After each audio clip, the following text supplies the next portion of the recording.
Bapak, Ibu, Saudara, serta anak-anak yang dikasihi Tuhan, selamat berjumpa kembali dalam ibadah Minggu 13 September 2020 GKJW Jemaat Malang. Salam damai sejahtera dari Tuhan Yesus Kristus untuk kita semua. Pada ibadah Minggu yang lalu, kita telah melaksanakan Hari Raya Persembahan yang kedua tahun 2020 GKJW Malang. Puji Tuhan, semua berjalan dengan baik. Semua itu karena dukungan dan partisipasi aktif seluruh warga jemaat. Dan tentunya juga karena penyertaan Tuhan kepada kita semua. Bapak, Ibu, sahabat Tuhan Yesus, kita saat ini sudah memasuki bulan Kitab Suci yang dimulai sejak tanggal 3 September dan berakhir pada 30 September 2020. Kita sebagai umat Tuhan, sekaligus sebagai sahabat Kristus, bulan ini adalah waktu yang sangat tepat untuk kita lebih akrab dengan Tuhan, dengan membaca dan merenungkan firman-Nya dalam Kitab Suci. Bahkan Kitab Suci bisa menjadi inspirasi kehidupan yang indah di dalam hidup kita. Bapak Ibu jemaat yang mengasihi Tuhan, ibadah kita saat ini dilayani oleh Bapak Pendeta Legal Hendriawan SAG. Bersama kita siapkan hati dan pikiran kita menghadap Tuhan. Kita awali ibadah kita dengan mengagungkan nama Tuhan dari Kidung Jemaat 18 bait yang pertama.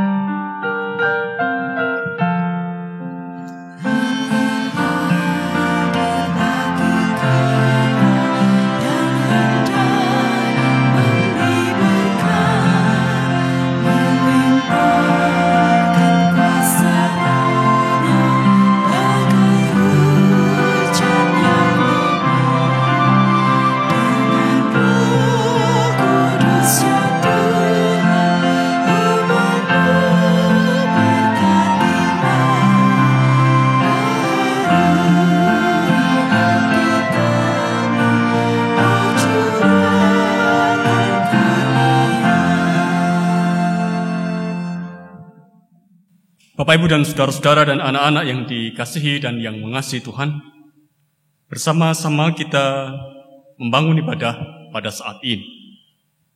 Dan mari kita persiapkan diri kita untuk menghadap Tuhan, dan biarlah kita semuanya masing-masing berucap yang demikian. Pokok pertolongan hidup kita adalah dari Tuhan, Allah Bapa Sang Pencipta dan Pemelihara semesta, dan yang telah menyatakan dirinya dalam firman yang hidup, yaitu Yesus Kristus.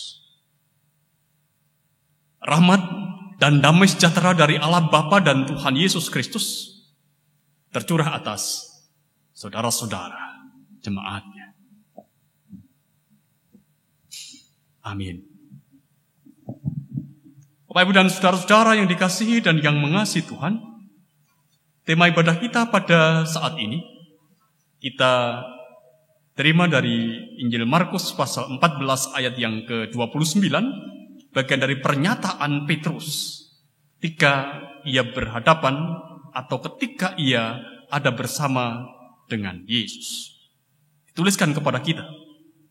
Kata Petrus kepadanya, biarpun mereka semuanya terguncang imannya, aku tidak. Hitung Jemaat 244, bait 1 sampai bait yang ketiga.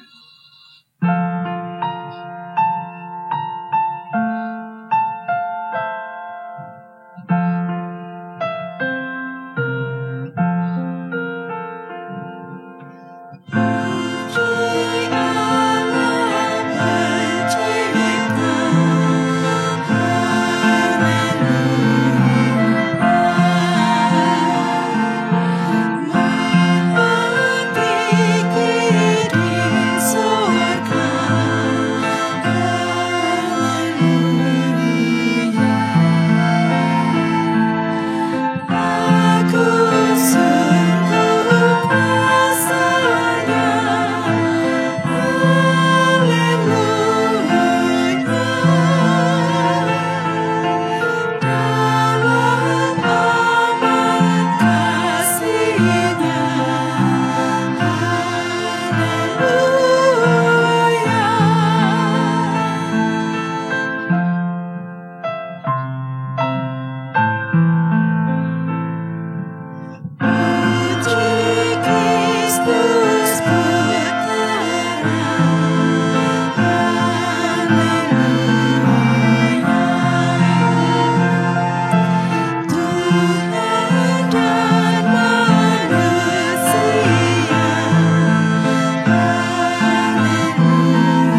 dalam amat kasih-Nya.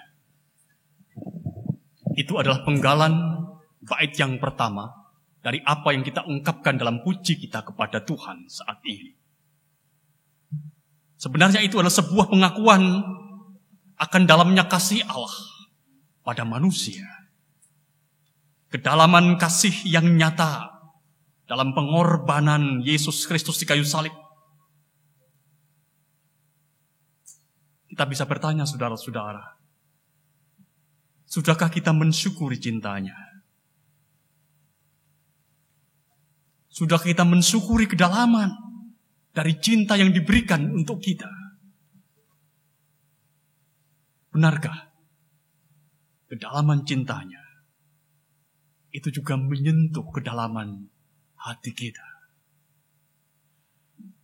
Saudara-saudara, mari kita merenungkan kedalaman cinta Allah pada kita. Sekaligus mari kita menyesali diri, karena sungguhnya kita sering mengabaikan cinta darinya yang begitu dalam. Bersama-sama kita berdoa.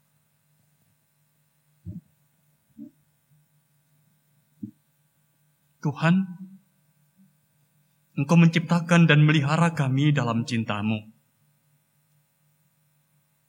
Cinta yang Kau berikan dalam sejarah kehidupan Israel dan nyata dalam sejarah kehidupan Tuhan kami Yesus Kristus. Kedalaman cinta-Mu ya Allah, yang telah menyelamatkan dan menebus kami. Kedalaman cinta-Mu yang membuat kami hidup dalam pengharapan. Ampuni kami ya Allah, ketika ternyata kami sering tidak mensyukuri cinta-Mu. Karena kami lalai untuk mengecap dan menikmati cinta-Mu itu. Demi Kristus, kami berdoa. Amin. Kita menegaskan ungkapan pengakuan dosa kita. PKJ 41 bait 1 dan 3.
Tuhan kita mendengar apa yang menjadi ungkapan pengakuan dosa kita.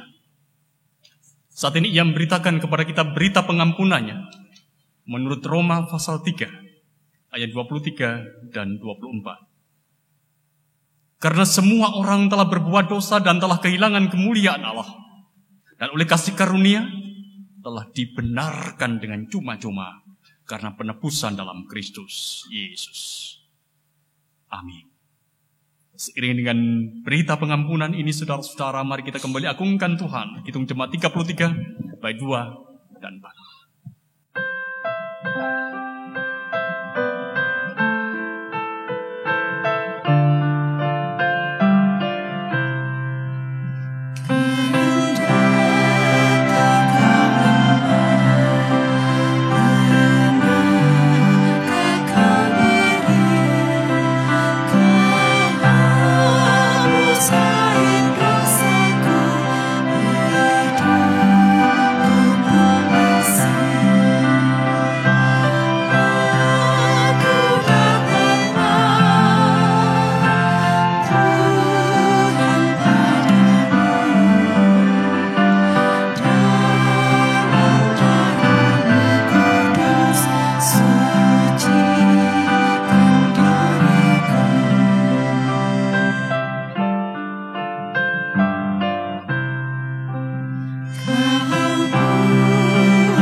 Sebelum firman Tuhan dibacakan dan diberitakan, mari kita naikkan doa, mohon pertolongan Roh Kudus.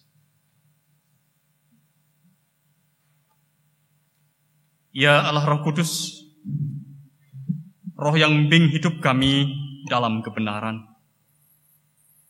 Saat ini kami datang kepadamu mohon rahmat dan pertolongan-Mu, supaya sabda Allah yang dibacakan dan beritakan dapat kami pahami dan mengerti. Lebih dari itu, sabda Allah akan memampukan kami, anak-anak-Mu, untuk menghayati kedalaman cinta-Mu dalam Kristus Yesus. Jagailah hati dan pikiran kami, Allah Roh Kudus, untuk hanya mendengar suara Tuhan yang penuh dengan cinta. Demi Kristus Yesus, kami berdoa. Amin. Bapak, Ibu, Saudara, dan anak-anak yang dikasihi dan mengasihi Tuhan, firman Tuhan yang akan kita baca dan akan kita renungkan bersama diambil dari Injil Matius bab 18 ayat 21 hingga ayat 35. Yang demikian bunyi firman-Nya. Perumpamaan tentang pengampunan. Kemudian datanglah Petrus dan berkata kepada Yesus, "Tuhan, sampai berapa kali aku harus mengampuni saudaraku jika ia berbuat dosa terhadap aku? Sampai 7 kali?" Yesus berkata kepadanya, "Bukan, aku berkata kepadamu, bukan sampai 7 kali, melainkan sampai 70 kali 7 kali. Sebab hal kerajaan surga seumpama seorang raja yang hendak mengadakan perhitungan dengan hamba-hambanya. Setelah ia mulai mengadakan perhitungan itu, dihadapkanlah kepadanya seorang yang berhutang 10.000 talenta. Tetapi karena orang itu tidak mampu melunaskan hutangnya, raja itu memerintahkan supaya ia dijual beserta anak istrinya dan segala miliknya untuk membayar hutangnya. Maka sujudlah hamba itu menyembah dia, katanya, 'Sabarlah dahulu, segala hutangku akan kulunaskan.' Lalu tergeraklah hati raja itu oleh belas kasihan akan hamba itu, sehingga ia membebaskannya dan menghapuskan hutangnya. Tetapi ketika hamba itu keluar, ia bertemu dengan seorang hamba lain yang berhutang 100 dinar kepadanya. Ia menangkap dan mencekik kawannya itu, katanya, 'Bayar hutangmu.' Maka sujudlah kawannya itu dan memohon kepadanya, 'Sabarlah dahulu, hutangku itu akan kulunaskan.' Tetapi ia menolak dan menyerahkan kawannya itu ke dalam penjara sampai dilunaskannya hutangnya. Melihat itu, kawan-kawannya yang lain sangat sedih, lalu menyampaikan segala yang terjadi kepada tuan mereka. Raja itu menyuruh memanggil orang itu dan berkata kepadanya, "Hei hamba yang jahat, seluruh hutangmu telah kuhapuskan karena engkau memohonkannya kepadaku. Bukankah engkau pun harus mengasihani kawanmu seperti aku telah mengasihani engkau?" Maka marahlah tuannya itu dan menyerahkannya kepada algojo-algojo sampai ia melunaskan seluruh hutangnya.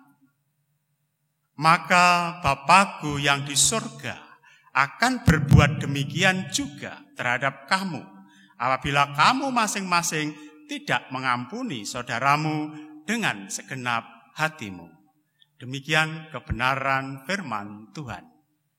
Yang berbahagia adalah setiap orang yang mendengar dan memelihara firman Tuhan dalam hatinya. Amin.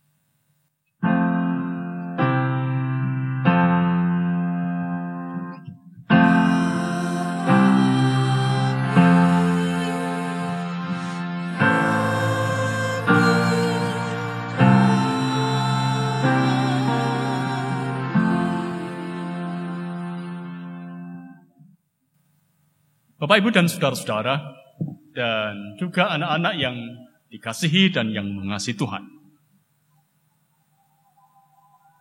Ada sebuah cerita yang pernah saya dengar. Persisnya kapan, siapa yang bercerita, dan di mana saya lupa. Tapi saya masih ingat cerita itu. Yaitu cerita tentang si sulung dan 5 saudaranya. Si sulung ini terlahir sebagai laki-laki. Demikian juga ke-5 saudaranya. Semuanya laki-laki. Sulung ini adalah seorang yang berhasil dalam studinya. Dan kemudian ia bekerja dalam sebuah perusahaan di kota di mana ia tinggal.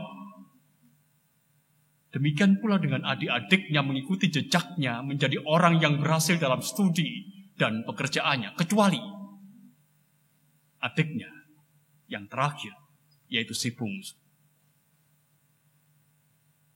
Si sulung pernah bercerita bahwa ketika adiknya si bungsu itu masih SMA, orang tuanya mendapatkan laporan, orang tuanya mendapatkan informasi bahwa adiknya si bungsu itu sering tidak masuk sekolah.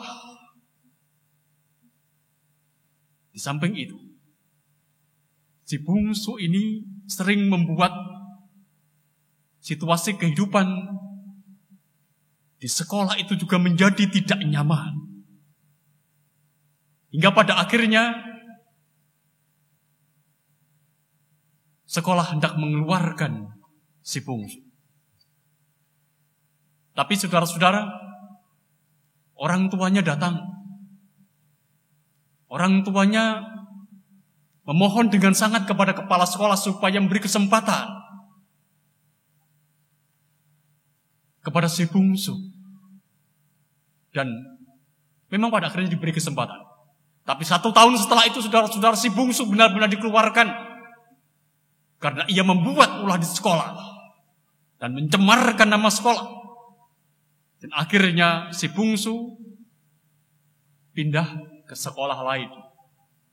Dan setelah pindah, ia berada di sekolah itu sampai lulus.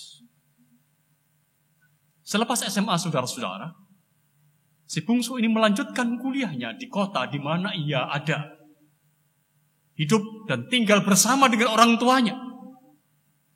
Tapi itu hanya bertahan 1 tahun, karena 1 tahun setelah itu, saudara-saudara, si bungsu ini terlibat kasus narkoba dan ia dikeluarkan dari universitas. Dan sejak itu pula, dia keluar masuk pusat rehabilitasi orang-orang yang memang kecanduan narkoba. Dari hari ke hari, dari waktu ke waktu, ia keluar masuk rehabilitasi orang-orang yang kecanduan narkoba. Tapi yang menarik saudara-saudara, ada sikap dari orang tuanya. Orang tua dari si bungsu yang juga menjadi orang tua dari si sulung.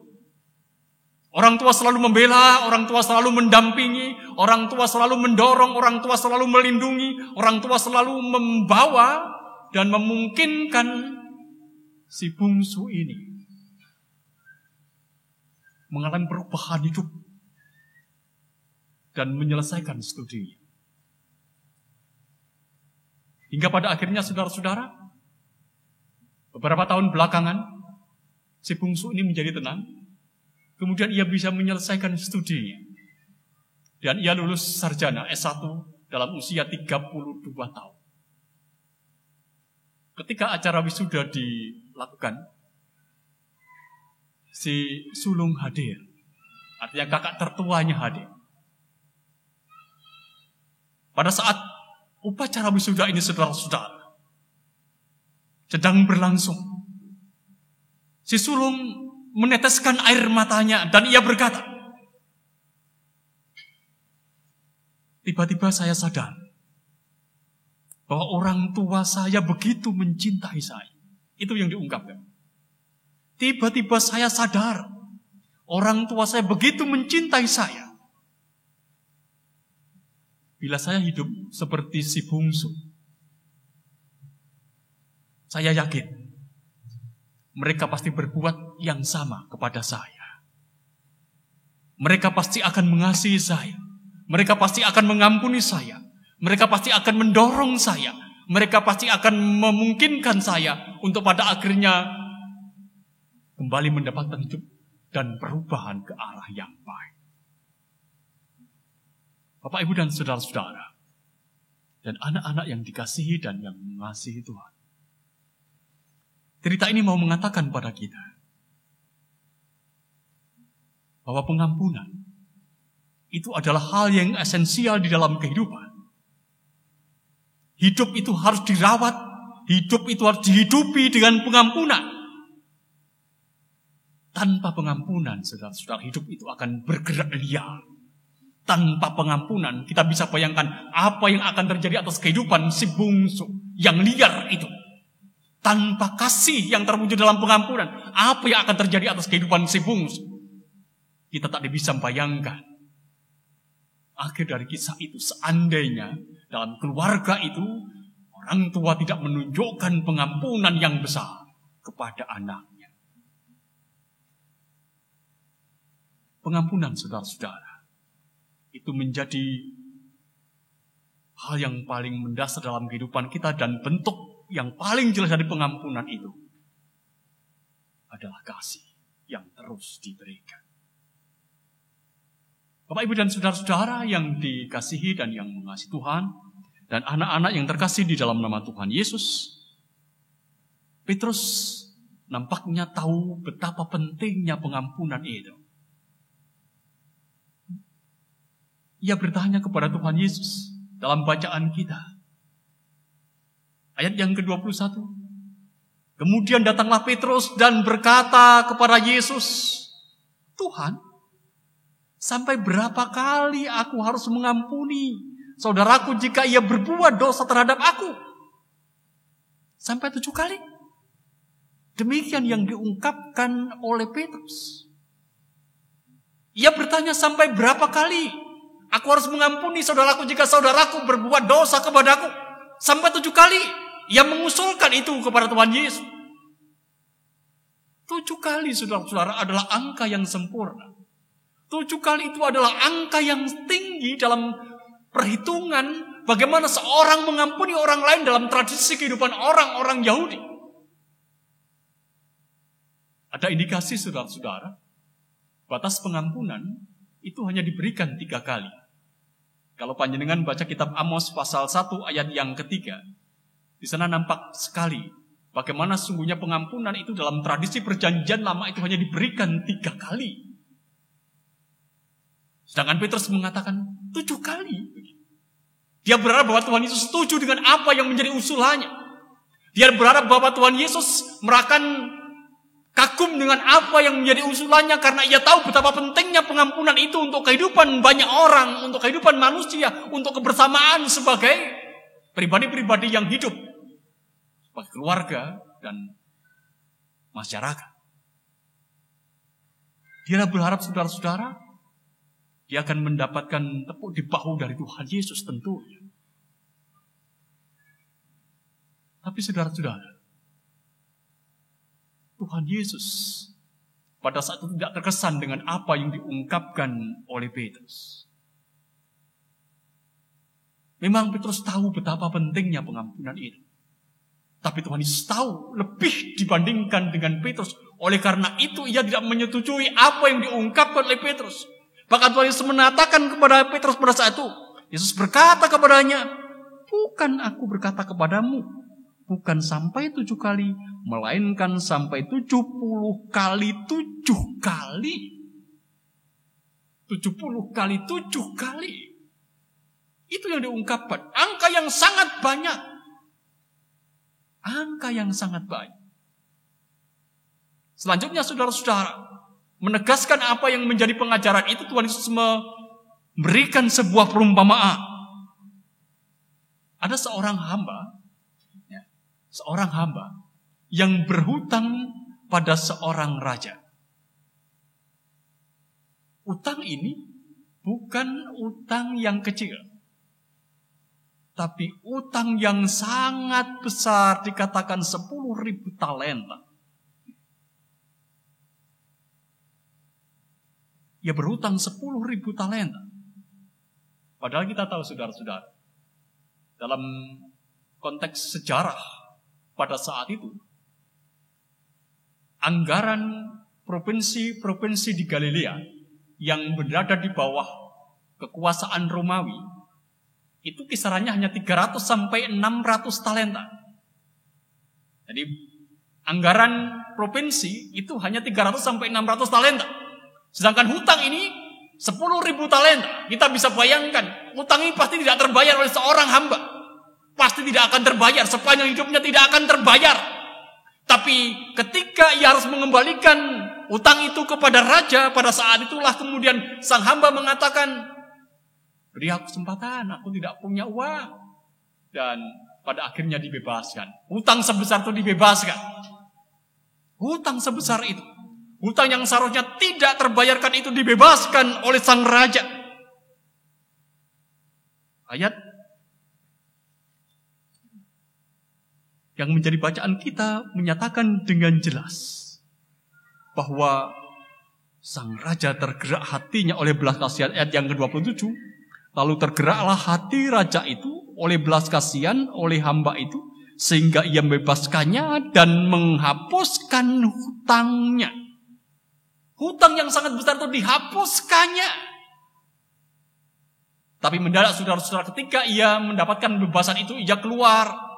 Dan ia mendapati hamba yang lain yang menjadi kawan dari hamba itu, yang juga memiliki hutang kepada hamba yang sudah dibebaskan itu.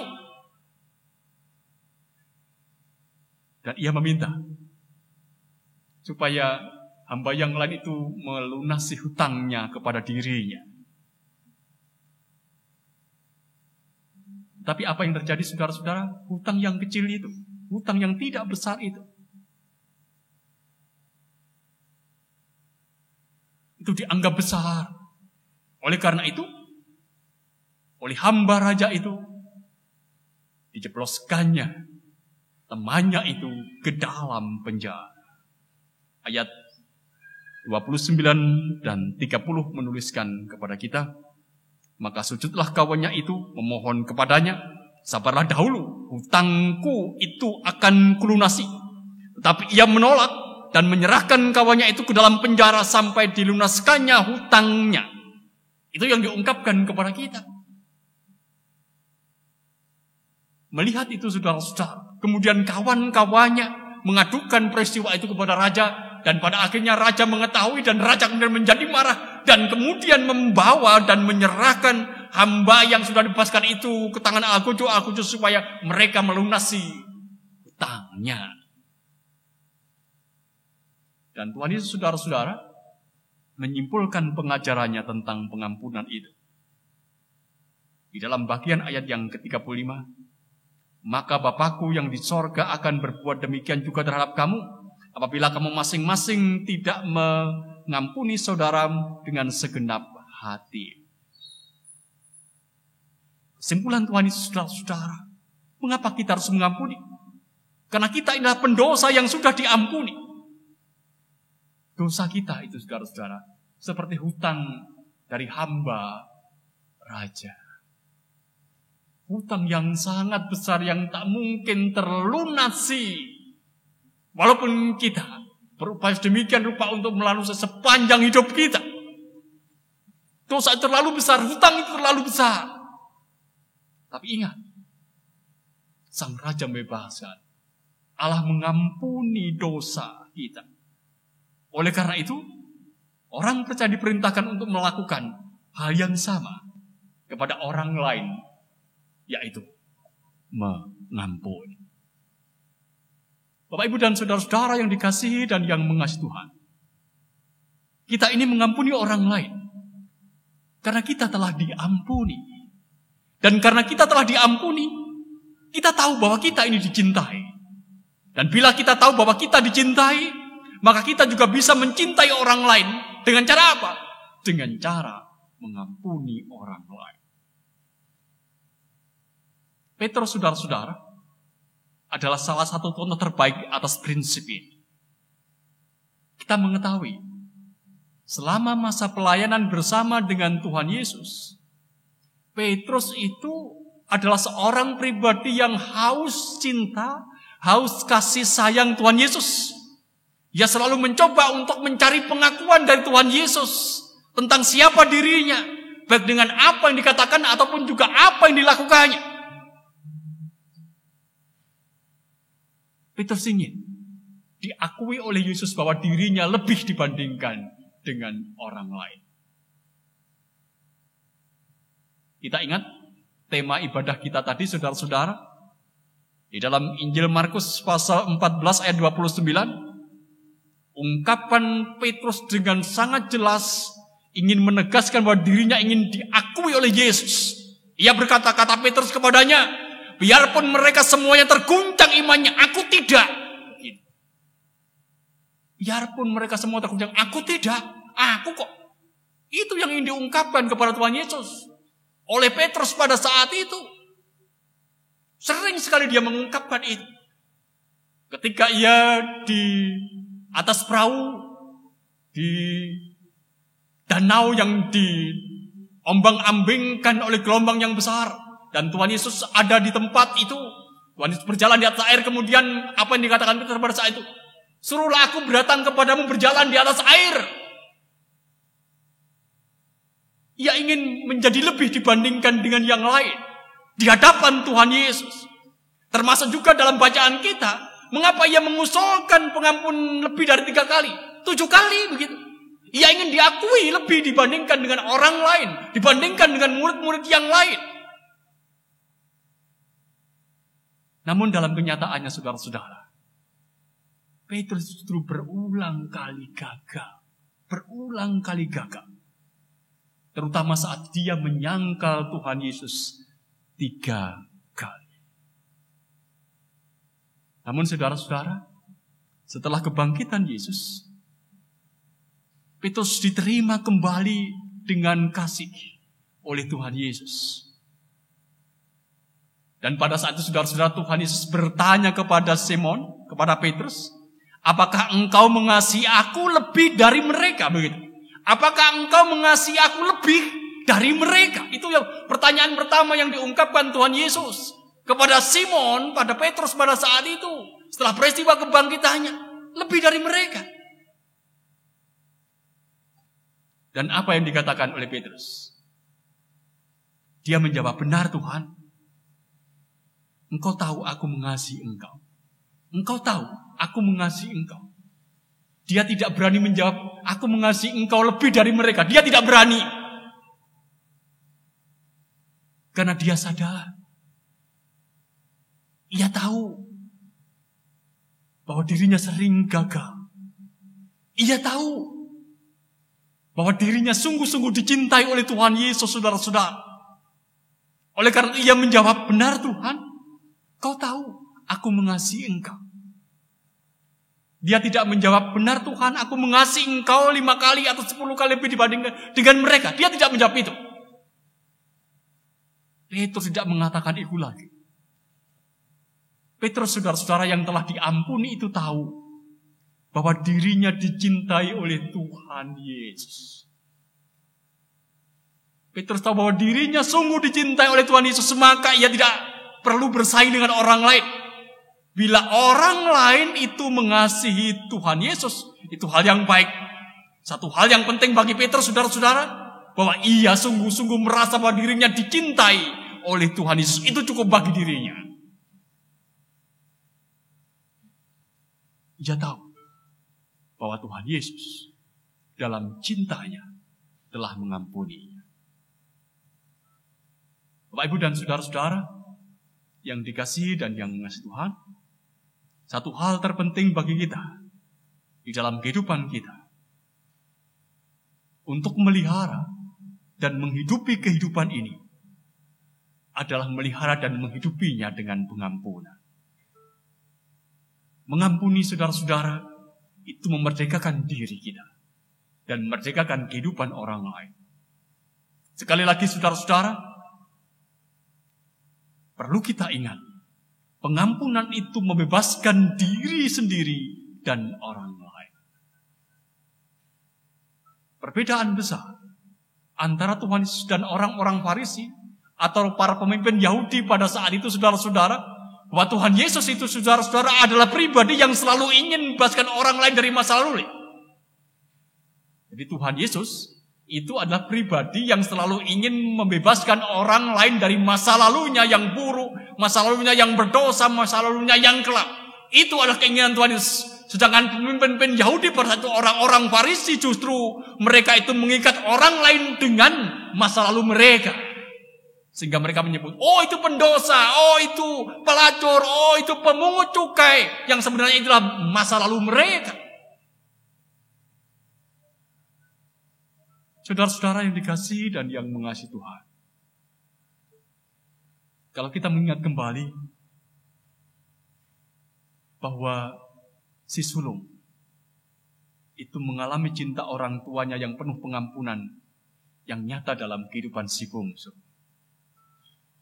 Petrus mengalami cinta Tuhan Yesus yang penuh dengan pengampunan. Demikian pula kita akan mengalami kasih Yesus yang penuh dengan pengampunan. Bila kita mau menerima diri kita dalam keberadaan kita, bahwa kita adalah pendosa yang sudah diampuni. Oleh karena itu, Bapak, Ibu, dan saudara-saudara yang dikasihi dan yang mengasihi Tuhan, belajarlah terus untuk menghayati cinta Allah yang besar. Belajarlah terus untuk terus mengakui bahwa aku mendapatkan cinta Tuhan yang besar, dan dalam kedalaman cinta Tuhan yang besar, aku belajar untuk mengampuni. Mari kita menghidupi hidup kita dengan kasih yang besar, dengan mengampuni kesalahan orang lain, siapapun kita, dan dimanapun kita berada. Tuhan memampukan. Amin.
Bapak dan Ibu serta saudaraku yang dikasihi Tuhan, kami undang untuk bangkit berdiri.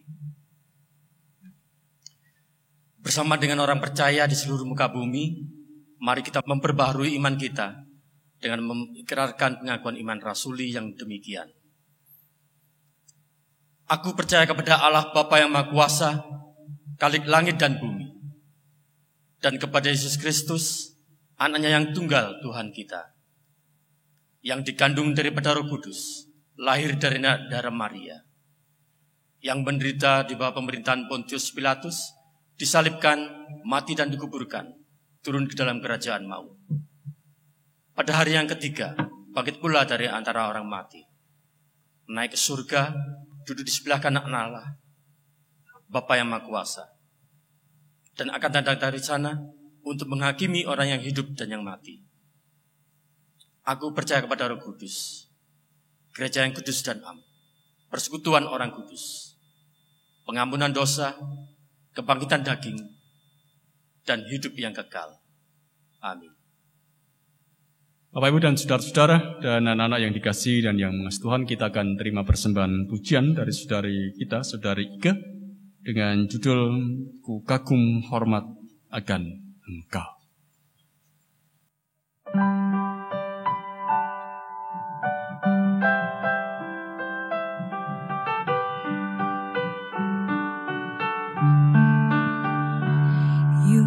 Beautiful beyond description, too marvelous for words, too wonderful for comprehension, like nothing ever seen or heard. Who can grasp your infinite wisdom? Who can fathom the depth of your love? You are beautiful beyond description, majesty enthroned above. And I stand in awe of you. I stand of you, holy God, to whom praise is due. I stand in awe of you.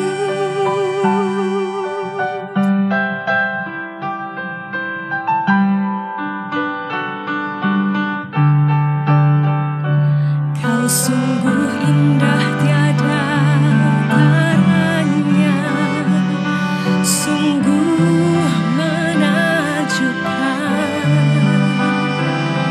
sungguh ajaib tuh dimengerti, lebih dari semua yang ada. Hikmat-Mu tiada terselami, kasih-Mu dalam tak terduga. Kau sungguh indah tiada taranya, mulia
Bersama-sama kita akan angkat syafaat kita. Kita bersatu dalam doa. Bapa di surga, pada saat ini kami anak-anak-Mu kembali menghampiri tahta-Mu. Kami mengucapkan syukur kepada Engkau karena Engkau telah menyertai dan memimpin kami untuk menikmati perjumpaan kami dengan Engkau dan dengan saudara-saudara kami yang lain dalam Kristus Yesus. Biarkan apa yang kami lakukan melalui peribadatan ini semuanya boleh berkenan di hadapan Tuhan, menjadikan kami semakin boleh memahami bahwa Engkau telah menyatukan kami sebagai saudara dalam satu persekutuan kudus melalui gereja kesenjawetan. Dan kami boleh menghayati penyatuan ini hanya ada karena kuasa-Mu. Biarkanlah melalui persekutuan ini kami menghayati dalam hidup ini bahwa kami terhubung satu dengan yang lain di dalam cinta. Kami terikat satu dengan yang lain di dalam kasih. Dan Engkau mendorong kami untuk membangun hidup dalam persekutuan cinta-Mu. Terima kasih Tuhan untuk persekutuan ini. Teruslah dorong diri kami untuk menghayati makna persekutuan kami sebagai pribadi-pribadi yang berada dalam naungan cinta kasih Tuhan kami Yesus Kristus. Terima kasih pula kalau Engkau juga telah mewartakan sabda-Mu atas kami, mengingatkan kepada kami masing-masing di dalam hidup kami, supaya kami sadar bahwa kami sesungguhnya adalah pribadi yang sudah Engkau cintai. Cinta-Mu yang begitu dalam, cinta-Mu yang begitu besar nyata dalam karya Tuhan kami Yesus Kristus. Biarkanlah hidup kami juga penuh dengan cinta itu, dan kami boleh mewujudkan cinta itu melalui pengampunan yang kami berikan kepada orang lain, di mana kami berhubungan satu dengan yang lainnya dalam satu persekutuan dalam Kristus Yesus Kristus Tuhan kami. Kami sadar Bapa, anak-anak-Mu ini sering kurang mampu untuk mewujud nyatakan apa yang difirman. Biarkanlah hanya kekuatan yang berasal dari Tuhan dalam karya Roh Kudus yang akan mampukan kami untuk terus menghayati bahwa firman-Mu itu meneguhkan kami, meneguhkan diri kami untuk senantiasa mau memberikan pengampunan atas dasar cinta yang Engkau berikan bagi kami.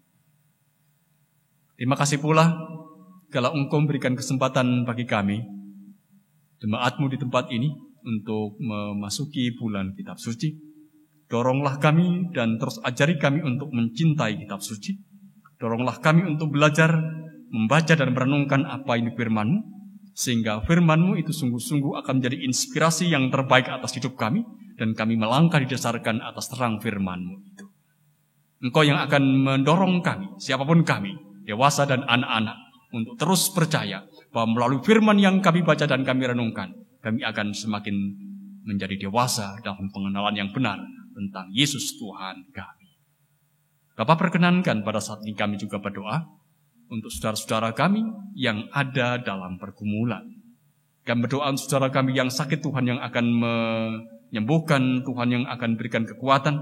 Saudara kami yang ada dalam kesedihan dan kenestapaan, Tuhan yang akan memberikan kemampuan kepada mereka dan berikan penghiburan. Mereka yang tersesat, biarkanlah Tuhan sendiri yang mengarahkan jalannya. Mereka yang ada dalam belenggu kuasa dunia dan kegelapan, Tuhan yang akan bebaskan, supaya hanya atas kuasa Tuhan mereka dapat kembali hidup dalam kebenaran dan hanya terikat dengan kebenaran. Berdoa pula untuk anak-anak Tuhan dan juga pemuda-pemudi gereja. Kiranya Engkau sendiri sebagai Allah kami yang akan memampukan, membimbing, memberi kekuatan, berikan semangat, supaya anak-anak Tuhan boleh menggapai mimpi dan harapan mereka. Di tengah-tengah berbagai macam situasi kehidupan yang memang sulit, tetapi kami percaya atas penyertaan dan pendampingan Tuhan, anak Tuhan akan beroleh apa yang menjadi cita-cita dan harapan mereka. Berdoa pula pada saat ini untuk kehidupan warga jemaat-Mu di GKJW Malang ini. Tuhan yang akan berkatinya, Tuhan yang akan mencukupkan apa yang setiap kebutuhannya. Berkatilah setiap pekerjaan yang dilakukannya, supaya dalam hidupnya setiap pekerjaan yang dilakukannya itu menjadi sarana bagi tercurahnya berkat Tuhan atas hidupnya. Dan senantiasa jemaat-Mu akan boleh bersyukur kepada Engkau. Perkenankan pula ya Tuhan, pada saat ini kami berdoa untuk pribadi-pribadi yang menyediakan diri melayani Engkau melalui jemaat-Mu di tempat ini. Kami menyerahkan kepada Engkau penatua, diaken, para pembantu, majelis jemaat, karyawan gereja, Engkau yang akan memimpin dan Engkau yang berkatinya.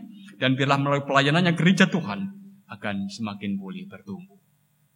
Atas setiap pergumulan yang dihadapi oleh negeri ini, dan secara khusus pergumulan yang dihadapi oleh dunia saat ini, karena pandemi COVID-19, kiranya Engkau menolong dan menopang sepanjang perjuangan yang dilakukan oleh masyarakat, bangsa, dan dunia ini. Mampukan kami, Tuhan, untuk memberikan yang terbaik, mengupayakan yang terbaik, dan kami belajar untuk mengakui bahwa pandemi ini adalah bagian dari kehidupan kami, yang di dalamnya kami belajar untuk percaya bahwa Engkau yang akan mengajarkan kepada kami bagaimana kami beroleh hikmat melalui setiap apa yang kami alami dalam pandemi ini. Kami percaya Engkau tidak akan lepaskan pergumulan dunia ini. Engkau juga akan bebaskan dunia ini dari pandemi ini karena kuasa-Mu. Bapa di sorga, kami berdoa untuk para pemimpin negeri kami, biarkanlah para pemimpin negeri kami mendapatkan hikmat dari Tuhan, dan mereka boleh mengambil setiap bijaksanakan yang dilakukannya, itu menjadi sarana bagi setiap pribadi yang menjadi bagian negeri ini untuk memperoleh damai dan sejahtera. Engkau yang mendengar ungkapan doa kami, ya Allah, sebuah doa yang kurang sempurna, yang hanya sempurna dalam doa yang diajarkan oleh Tuhan Yesus kepada kami.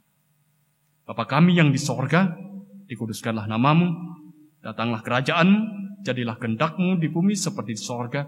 Berikanlah kami pada hari ini makanan kami yang secukupnya, dan ampunilah kami akan kesalahan kami, seperti kami juga mengampuni orang yang bersalah kepada kami. Dan janganlah membawa kami ke dalam pencobaan, tetapi lepaskanlah kami daripada yang jahat. Karena Engkaulah yang mempunyai kerajaan dan kuasa dan kemuliaan sampai selama-lamanya. Amin. Jemaat yang dikasihi dan mengasihi Tuhan, tiba saatnya kita untuk menyerahkan persembahan kepada Tuhan.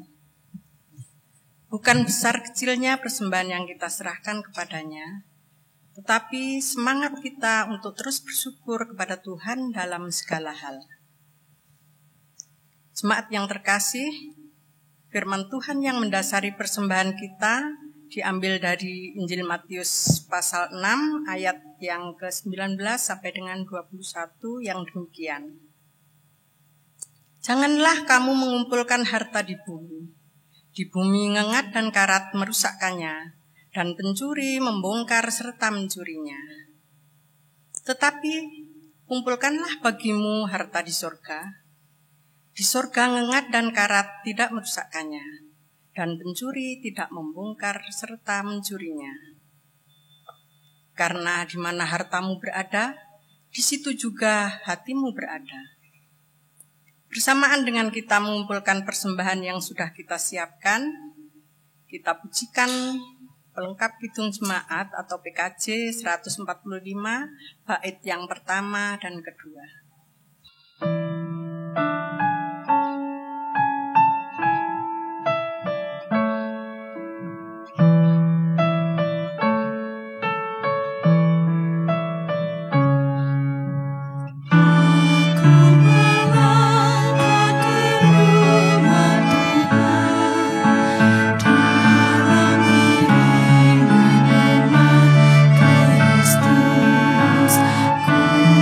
Syukur ibadah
Mari kita serahkan persembahan kita dalam doa.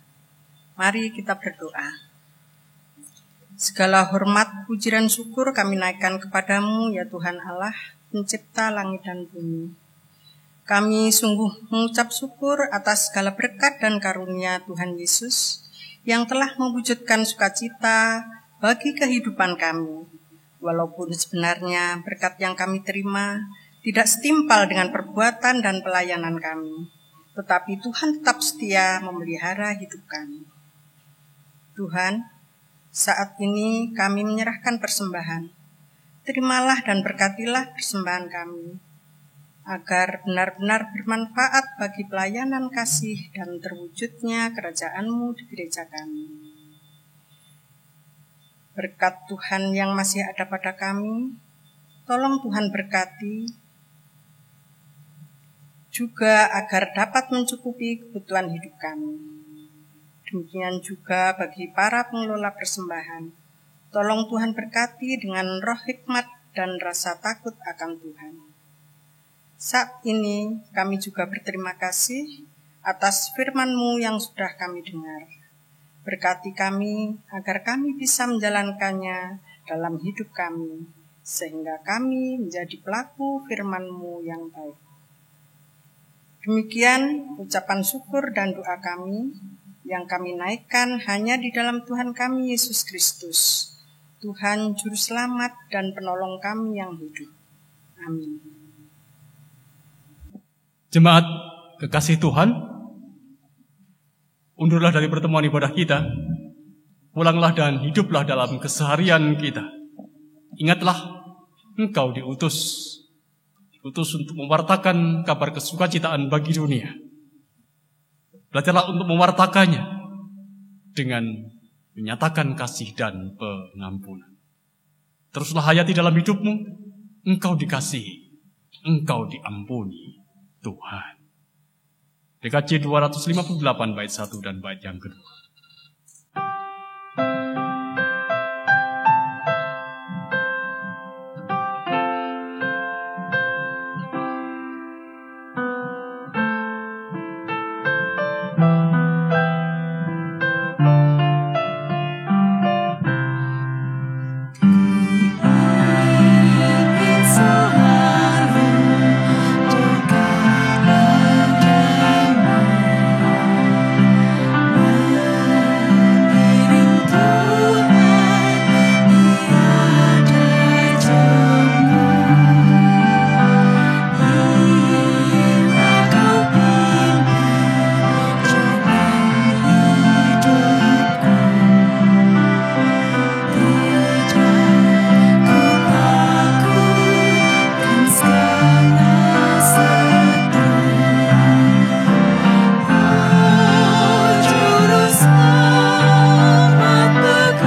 Saudara-saudariku, terimalah berkat Tuhan melalui hamba-Nya.